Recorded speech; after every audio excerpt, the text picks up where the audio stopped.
사도행전 24장 17절에서 21절까지만 우리 다 같이 다시 읽어봅시다. 자, 화면을 보시고 시작.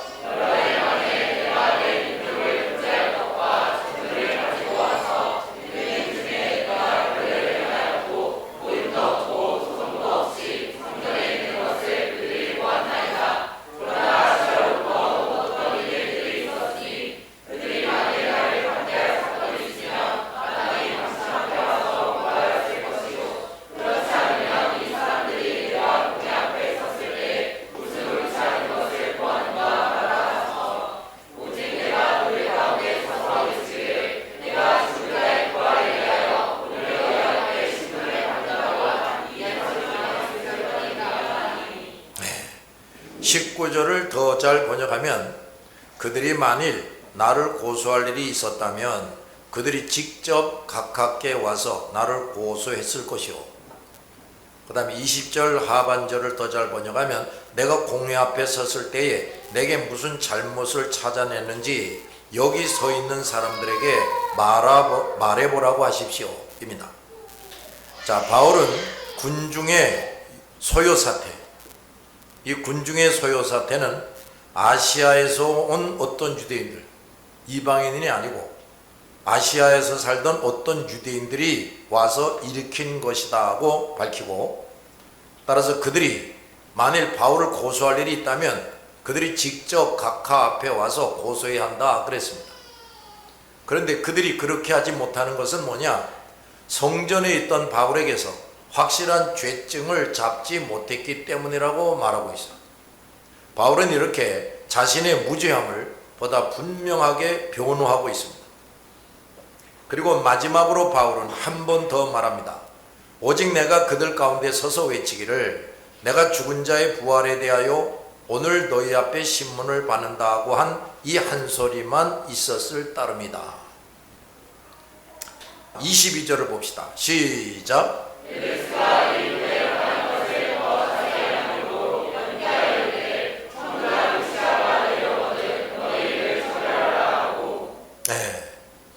벨릭스가 이미 예수의 도에 대해서 자세히 알고 있었다 그랬습니다. 자, 벨릭스는 바울을 만나기 전에 참 신기하게도 그 예수의 도에 대해서 어느 정도 알고 있었다는 겁니다. 예수교가 그리 나쁜 종교가 아니라는 것을 알고 있었어요. 그때는 이미 선하고 신실한 사람들인 로마의 백부장 고넬료와 그의 친구들이 예수의 도를 믿을 뿐 아니라 성령 충만까지 받아서 다른 로마인들에게 복음을 전했기 때문이었습니다. 따라서 유대에서 일어나는 모든 소식들을 잘 알고 있는 총독이 그 도에 대해서 못 들었을 리가 없습니다. 더욱이 유대인들이 아닌 자기 휘하의 고급 장교, 그러니까 백부장 고넬료와 같은 사람들을 통해서 들은 거죠. 여기에서도 우리는 참으로 주님의 세심한 섭리를 볼 수가 있어요. 고넬료와 그 친구들이 성령 충만을 받게 된 것은 그들을 통해서 장차 로마 천하가 기독교 국가가 되게 하실 하나님의 섭리였습니다. 그런데 우선 최고의 전도자 바울이 로마 황제에게 가는 데에 이 사람들이 중요한 역할을 하게 한 겁니다. 주님은 바울이 로마 황제까지 가서 전도해야 했으므로 총독에게 낭패를 당하지 않게 하시려고 사전에 완벽한 계획을 세우시고 이루셨단 말이에요. 주님은 이렇게 시간과 공간을 초월해서 아주 치밀하고 종합적으로 섭리하고 주장하십니다.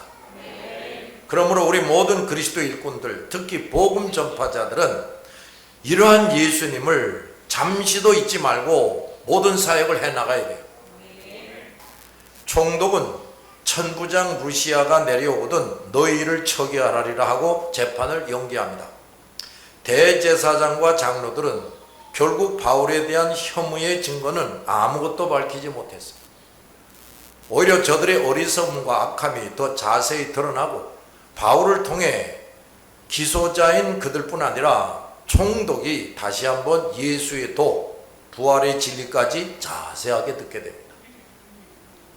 총독의 재판 연기로 바울은 계속해서 더 많은 사람들에게 예수의 도를 증언하는 기회를 확보하게 됐어요.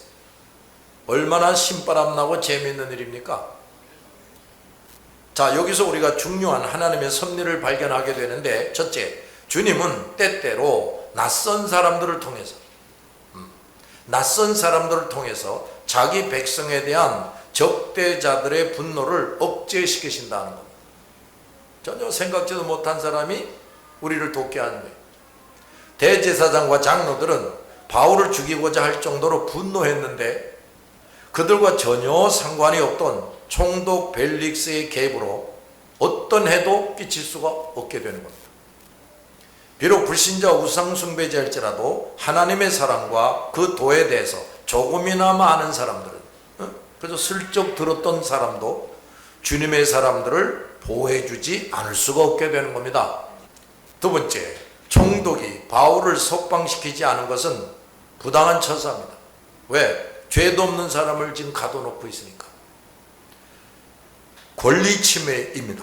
그러나 결국에는 바울의 사명을 더 잘 수행하도록 돕는 일이 된 겁니다. 바울이 무죄함을 충분히 알았는데도 재판을 연기한 것은 벨릭스의 잘못이지요. 그는 하나님을 두려워할 줄 모르는 사람으로서 애초에 그에게 진정한 선을 기대할 수가 없었어요. 그는 분명히 정의 실현을 연기하는 죄를 저질렀으나 이 배후에 주님의 권능의 손길이 주장하셨단 말이에요. 우리 주님은 죄를 지을 수밖에 없는 사람도 얼마든지 주님의 뜻을 이루는 도구가 되게 하십니다. 그래서 불신자 우상숭배자도 또 살려놓으시는 거예요. 그러므로 우리 모든 그리스도인들은 이 세상에 아무리 하나님을 모르고 악을 저지르는 사람이 많고 부조리로 가득해 보여도 결코 낭망할 필요가 없어요. 전지전능하신 우리 주님은 악인들도 한 손에 쥐고 섭리하시기 때문입니다. 누구도 이 주님의 통제를 벗어날 수가 없어요. 우리가 진정한 그리스도의 사람으로 나아가고 있는 한 승리는 언제나 우리 크리스찬의 것입니다. 23절을 봅시다. 시작.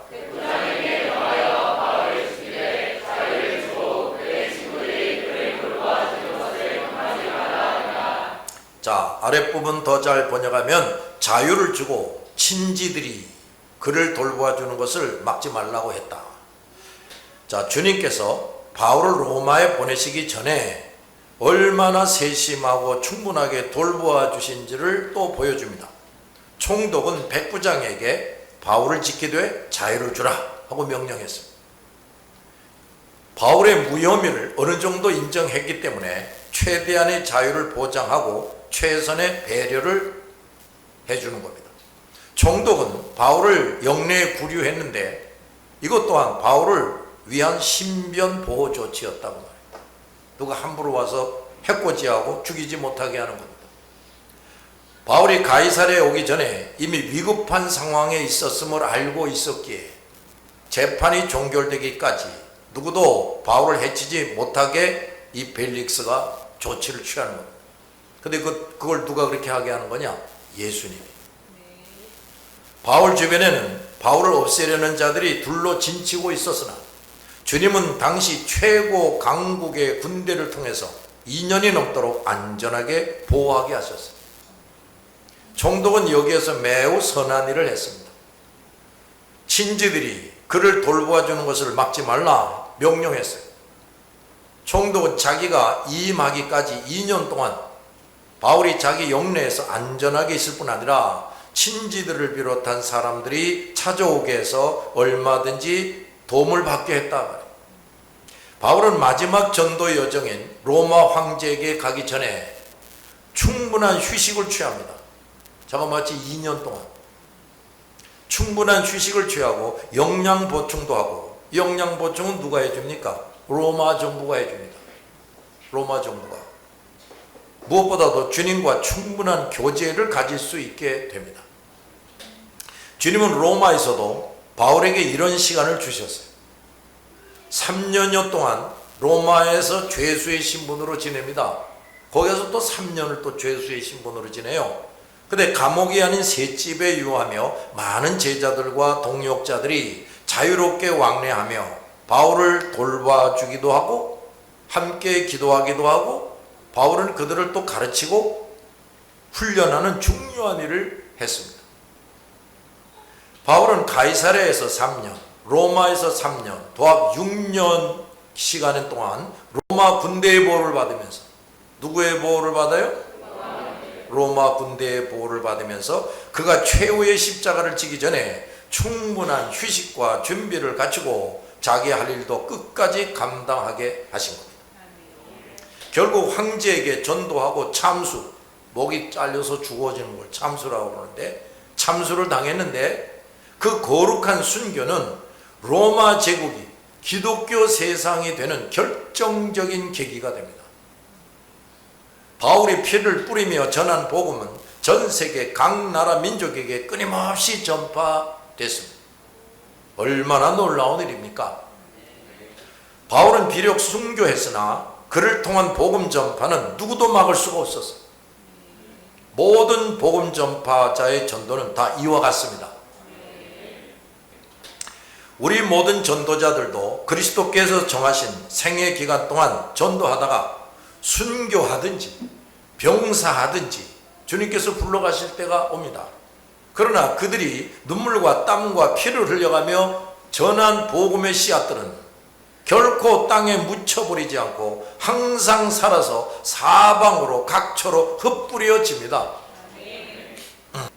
바로 그 씨앗들이 오늘 이 극동, 이 아시아 꼬랑지에 있는 나라에 있는 우리에게까지 뿌려지게 된 거예요. 사람이 이 땅에 살며 누리며 남긴 모든 것은 점점 잊혀지고 사라집니다.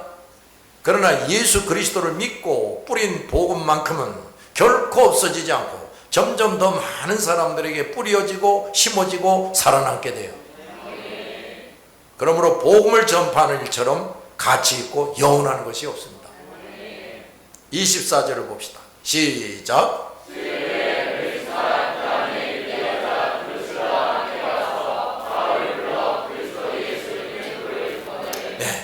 자, 이 총독 벨릭스가 그 아내와 함께 바울에게 와서 그리스도 예수를 믿는 도를 들었다 그랬습니다. 이것은 그 두 사람에게 하나님께서 주시는 절호의 기회였어요. 그동안 많이 들어 알고 있던 예수의 도에 대해서 관심을 가지고 더 자세히 들으려고 바울에게 온 것입니다.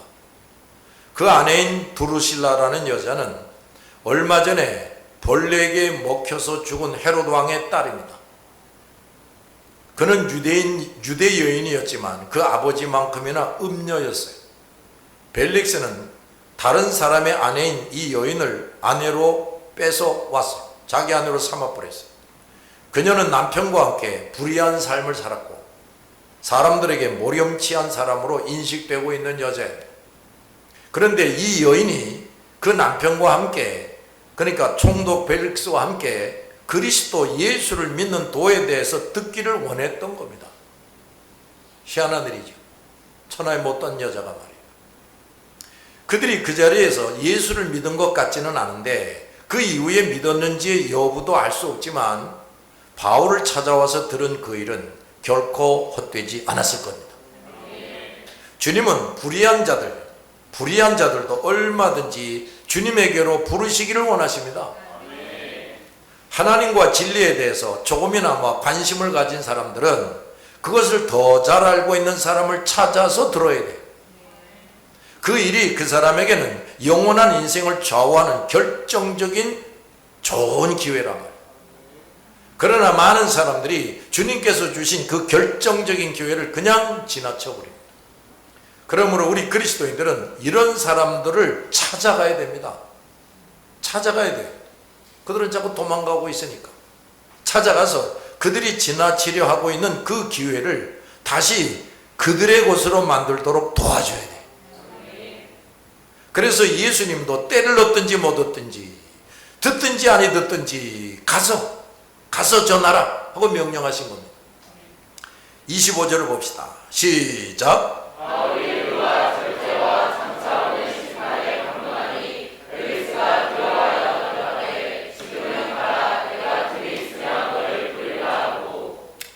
제대로 된 번역, 지금은 그만 가시오. 시간이 나면 다시 그대를 부르겠소. 그랬습니다. 바울은 벨릭스 부부에게 예수 믿는 도를 전한 동시에 그와 관련하여 반드시 그가 들어야 할 진리를 또 가르칩니다. 바울은 예수의 도를 추상적으로 이해하고 있던 그 사람들에게 잘못되고 부족한 이해에 대해서 아주 분명하게 가르침을 줍니다. 보세요. 첫째, 바울은 의와 절제에 대해서 가르쳤어요. 바울은 그들에게 복음을 설명할 뿐 아니라, 즉 예수 믿고 구원받아라, 너 예수 안 믿으면 지옥 간다, 그 말을 할 뿐만 아니라 복음을 믿는 사람들이 마땅히 해야 할 규범에 대해서 가르치는 겁니다. 벨릭스는 어느 역사가의 기록에 의하면 노예 정신을 가진 자로서 잔인성과 방종성으로 왕같은 권세를 부린 자였다 그랬어요. 이 부분은 그동안 이방 종교들이 그 신들을 섬겨주기만 하면 모든 것에서 자유함을 주고 도움을 준다는 인식을 가지고 있었어요. 기독교도 자신들이 어떤 사람이고 어떤 삶을 살았든지 그와 같은 것일 것이다, 그런 생각을 가지고 있어요. 기독교도 마찬가지일 거다. 그러나 바울은 그들에게 예수 믿는 도는 우리를 의와 절제에서 자유케 하는 것이 아니라 거룩한 규례를 더 강조하는 것이다. 기독교는 모든 사람을 모든 일에 정직하게 하고 자기 임무를 다하라는 지고의 책임을 지워주는 것이다. 자기를 부인하고 절제하고 하나님 뜻에 복종하게 하는 것이다 하고 말해주는 겁니다. 그리스도 안에서의 믿음은 사람들에게 의와 절제를 지키도록 깨우치고 변화시킵니다. 그래서 바울은 하나님의 은혜가 나타나 우리를 근심함과 의로움으로 살게 하신다 그랬어요. 우리 그리스도인들은 믿음과 말씀으로 세상의 모든 죄악과 부정한 모든 욕심과 정욕을 대항하여 싸우는 사람이에요. 우리가 세상적으로 추구하던 모든 것과 육신의 욕망을 충족시키려는 욕구를 믿음과 말씀 아래 예속을 시켜야 돼요. 그 말이 바로 자기를 부인하고 자기 십자가를 지고 주님을 따른다 하는 겁니다. 그러므로 우리 그리스도인들은 이 땅에서 사는 동안에 의와 절제를 항상 생활의 모토로 삼고 그것을 실행해 가야 합니다. 두 번째, 바울은 모든 사람에게 다가오는 심판을 가르쳐 줍니다.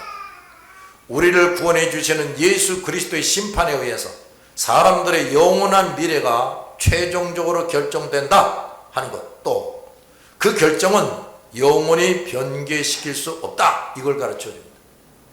대부분의 사람들은 자유와 권리를 외치기를 좋아합니다. 자유, 권리를 외치고, 그런데 그들 앞에는 항상 반드시 심판의 날이 임합니다. 우리는 바울의 모습에서 중요한 것을 배울 수가 있는데, 첫째, 바울은 어떤 사람을 상대하든지 하나님과 진리만을 염두에 두고 가르쳤다는 거예요. 사람들 눈치 보는 게 아니에요. 대세를 보는 게 아니에요. 바울은 다른 사람들에게 하던 것과 똑같이 총독에도 가르칩니다. 이건 말 한마디 잘못하면 그 자리에서 죽어요. 그런데도 그 사람을 책망할 건 책망하는 거예요. 두 번째, 바울은 자신의 안전과 이익보다 상대하는 사람들의 구원을 앞세우는 겁니다. 벨릭스는 바울을 죽일 수도 있고 석방시킬 수도 있는 권력을 가진 사람이었습니다. 당시 바울은 그의 처분만을 기다리는 처지였어요. 바울이 그에게 듣기 좋은 말을 하면 호감을 사서 또 좋은 대우를 받을 수도 있고, 자칫 심기를 건드리면 당장 큰 화가 올 위기에 있기도 했습니다. 바울은 그야말로 쉬지 않고 자기 생명이 다하기까지, 뭐 하기까지? 자기 생명이 다하기까지 하나님과 사람 앞에서 조금 더 거리낌이 없이 복음과 진리를 말했습니다. 세 번째, 바울은 한 영혼이 자기 죄를 시인하고 예수 그리스도를 믿게 하는 일을 지체하거나 주저없이 했습니다. 우물우물거리고 그렇게 안 했어요. 벨릭스 부부가 회개하는 것을 기대하기 어려웠지만 바울은 자신의 안전이나 이익 때문에 그들의 구원에 조금이라도 손상되게 하거나 포기하지 않고 복음과 진리를 전했습니다. 바울은 예수 그리스도를 전할 때마다 사람들의 호기심을 만족시키려고 하거나 그들이 어떤 사람이고 어떻게 살아왔든지 무턱대고 위로해주고 칭찬해주고 복을 빌어주지도 않았습니다. 오히려 그들을 대하자마자 자신들의 죄를 생각나게 하고, 뭘 생각나게 해요? 죄를 생각나게 하고, 그로 인한 모든 상실과 불행을 알게 해줍니다. 그리고 그 모든 것에서 진정한 자유와 영원한 행복을 누리도록 힘써서 외치는 겁니다. 그 일은 너무 직접적이고 강력하게 전함으로써 많은 미움과 저항을 받았지만 바울은 결코 그 일을 늦추거나 중단하지 않았습니다. 우리 전도자들과 목사 그리고 교회 지도자들은 불신과 우상 숭배자들의 영혼의 파수꾼이 되어야 돼요. 혹시 내가 큰 손해를 보거나 또는 그 영혼들이 구원받는 일을 거절할지라도 지체하지 말고 복음과 진리를 확실하게 말해줘야 합니다. 바울의 이 가르침의 결과가 나옵니다. 벨릭스가 두려워하여 대답하되 지금은 그만 가시오. 시간이 나면 다시 그대를 부르겠소. 그랬어요.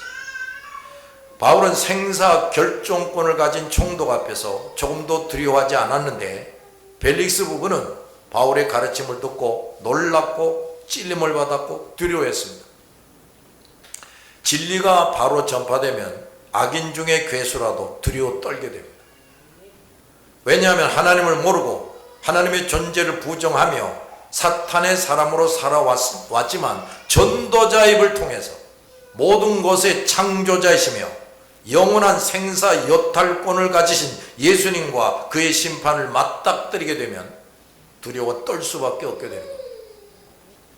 이것이 바로 전도자를 통해 선포되는 말씀에는 다같이 하나님의 권능, 하나님의 권능이 나타난다는 것을 증명하는 겁니다. 하나님의 말씀은 사람의 구석구석을 다 들춰냅니다. 마치 캄캄하여 아무것도 안 보이던 것이 환한 빛이 비춰지면 낱낱이 드러나는 것과 같습니다. 따라서 자신이 저지른 죄가 무엇이고 얼마나 크고 많은지도 몰랐던 것들이 말씀 앞에서 다 드러나게 됩니다. 그리고 자신이 얼마나 가련하고 추하고 악한 존재인지도 알게 돼요.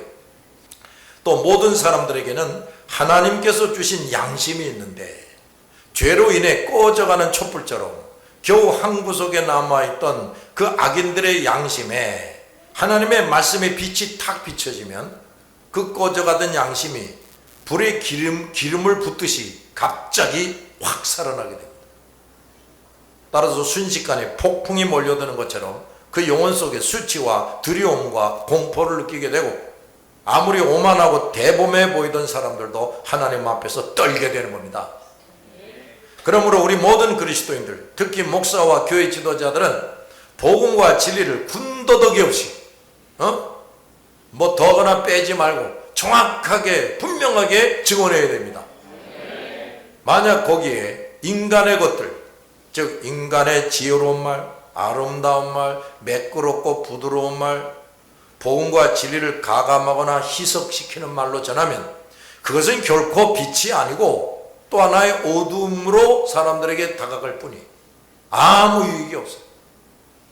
따라서 그 누구에게도 하나님 앞에서 두려움을 느끼게 할 수 없고 그 영혼에 아무 유익이 되지 않습니다.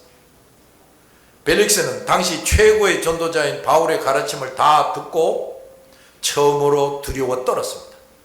그러나 그의 답이 뭐냐? 지금은 그만 가시오. 시간이 나면 다시 그대를 부르겠소입니다. 벨릭스는 두려워했지만 그 이상의 결단을 내리지 못했어요. 벨릭스의 두려움은 과거 바울과 간수가 느낀 두려움과 달랐습니다. 앞에 두 사람의 두려움은 회개의 열매를 맺었는데 벨릭스는 그렇게 하지 않았어요. 그것은 영혼이 거듭나서 가지게 된 두려움이 아니었습니다. 거듭나지 못한 사람도 복음과 하나님의 말씀을 들을 때 두려워합니다. 그러나 그들의 영혼은 거듭나지 못했기 때문에 여전히 죄와 더불어 짝하며 죄의 노예로 계속 살아갑니다. 그러나 영혼이 거듭나서 가지는 두려움은 죄악을 낱낱이 드러나게 해서 견딜 수 없는 마음으로 회개하게 합니다. 그 다음 벨릭스는 바울을 위협하거나 보복하지는 않았어요. 그는 바울의 책망과 경고에 정면으로 반박하거나 싸우려 하지는 않았습니다. 아마시아가 선지자에게 잠잠하라, 너 맞으려고 하느냐 하고 했듯이 바울에게 어떤 악한 말도 하지 않았습니다. 그는 바울의 말에 반대할 것이 없었지만 자기의 선택을 즉답하지 않고 연기를 해버립니다. 이 다음에 또 듣자. 벨릭스가 만약 바울의 말에 정면으로 반박하거나 보복하는 말이나 행동을 했다면 그것은 바울을 통해 들은 복음과 진리를 배격하고 거절하는 것을 선택하고 결정하는 것이 됩니다. 그러나 그렇게 하지 않은 것은 그가 그 순간에 회개하지 않고 그리스도를 영접하지는 않았지만 언젠가 그렇게 할 여지를 가지고 있게 되는 거죠. 그러나 그의 연기는 그가 회개하고 그리스도를 영접하기 전까지 여전히 죄악된 삶을 연장시키는 것입니다. 그는 그만큼 자신에게 주어진 절호의 찬스를 놓치는 거예요. 여기서 우리가 깨달을 것이 있습니다. 첫째, 많은 사람들이 자신에게 주어진 결정적인 기회를 놓침으로 죄를 회개함으로 얻을 수 있는 영원한 유익을 잃고 있습니다. 하나님께서 죄와 모든 불행에서 해방시키시려고 사람을 보내서 복음과 진리를 듣게 해주시는데 많은 사람들은 그것을 받아들이지 않고 여전히 자신과 삶을 온갖 불행의 구렁텅이에 던지고 있습니다. 그동안의 모든 죄를 깨달으며 그것 때문에 올 심판을 깨닫고 두려워하고 회개하고 예수 그리스도를 믿기만 하면 되는데 그 결정적인 기회를 미루거나 놓치거나 저버리는 사람들이 얼마나 많은지 모릅니다. 얼마나 불쌍한 일인지 모릅니다. 자, 벨릭스는 내가 어떻게 해야 합니까? 하고 물었어야 돼요. 그는 이 간단한 말을 할 수 없었기에 그때 자기에게 주어진 놀라운 은총을 차버리고 말았습니다. 두 번째, 회개를 미루는 일은 치명적인 결과가 따른다는 거예요. 많은 사람들이 언젠가는 믿겠다고 말합니다. 그들은 지금 중요하게 하고 있는 일을 마친 다음에 돈 좀 더 번 다음에 어떤 일이 끝나면 무엇이 해결되면 좀 더 나이가 들면 믿겠다고 합니다. 그러나 결정적인 기회가 지나가면 그 처음에 먹었던 마음조차 식어지고 점점 흐려지며 죄악의 길에 더 깊이 빠져들어갑니다. 벨릭스가 적당한 때로 연기했지만 그 기회는 영원히 다시 오지 않을 수가 있습니다. 사탄은 그래 너도 예수 믿어라. 그러나 지금은 때가 아니야. 이것도 저것도 다 한 다음에 믿어도 된다 하고 사람들 속에 속삭입니다. 사람들 귀에다가. 그러나 복음과 진리가 그에게 들려지는 바로 그 순간이 가장 적절한 기회입니다. 세 번째, 그러므로 전도자들은 보다 적극적으로 전도해야 돼요. 사람들이 이런저런 핑계를 대면서 다음에 믿겠다고 해도 우리는 저들을 사랑하는 마음으로, 뭐로? 사랑하는 마음으로 더 적극적으로 따라가며 전도하고 멱살을 잡고라도 빨리 끌고 와야 돼. 마치 낭떠러지로 가고 있으면서 멈추지 않는 사람을 어떻게 해서라도 멈추게 하듯이 해야 됩니다. 잘 들었습니까? 기도합시다.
주